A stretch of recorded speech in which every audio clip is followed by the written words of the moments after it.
Homeo ও আয়ুর্বেদ শাস্ত্র ভ্যাকসিনকে সমর্থন করে না। এজন্য হোমিওপ্যাথিক ও আয়ুর্বেদিক সিনিয়র চিকিৎসকগণ ভ্যাকসিন নিতে নিষেধ করে থাকেন। কিন্তু কেন তারা ভ্যাকসিন নিতে নিষেধ করেন?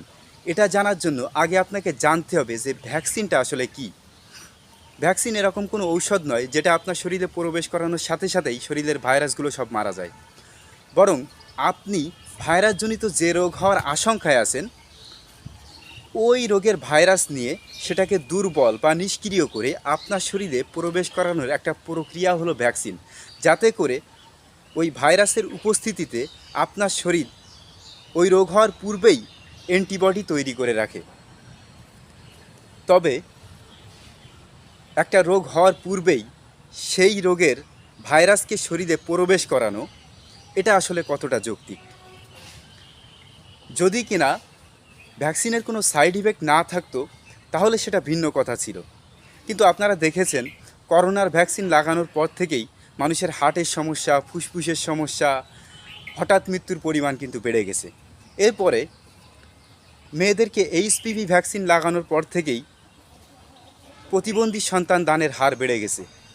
কুকুর বা বিড়ালে কামড়ালে যে র্যাবিক ভ্যাকসিন দেওয়া হয়, র্যাবিক ভ্যাকসিন লাগানোর পর থেকেই দেখবেন একটা মানুষের আচরণে ক্ষিপ্রতা চলে আসে। এছাড়া ভ্যাকসিন কিন্তু ছেলেদের স্পামকে দুর্বল করে।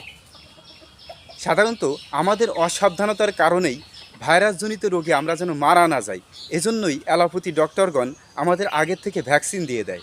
কিন্তু ভ্যাকসিনের সাইড ইফেক্ট থেকে বাঁচার জন্য আমাদের উচিত ভ্যাকসিন ছাড়াই শরীরকে ভাইরাস মুক্ত করার প্রক্রিয়া জানা। ভাইরাস অতিরিক্ত তাপ সহ্য করতে পারে না। এজন্য আমাদের শরীরে যখন ভাইরাসের আক্রমণ হয় তখন শরীর নিজের থেকেই হিট তৈরি করে, যেটাকে আমরা জ্বর বলি। আপনি বাইরের থেকে শরীরে যদি 40 ডিগ্রি সেলসিয়াস তাপমাত্রা যোগ করতে পারেন তাহলে আপনার শরীরের ভাইরাসগুলো মরা শুরু করে। আমি আমার ইতিপূর্বের ভিডিওতে হট ওয়াটার ইমার্শন থেরাপির কথা বলেছি, যেখানে 42 ডিগ্রি সেলসিয়াস তাপমাত্রার পানিতে আপনি 1 ঘন্টা অবস্থান করবেন এবং আপনার শরীরের টক্সিনগুলো দূর হয়ে যাবে।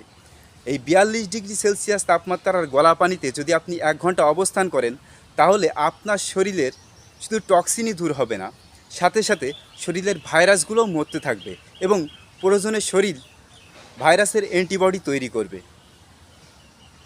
আর এই থেরাপিটা নিলে আপনার শরীরে ভ্যাকসিন লাগানোর কোনো প্রয়োজন হবে না।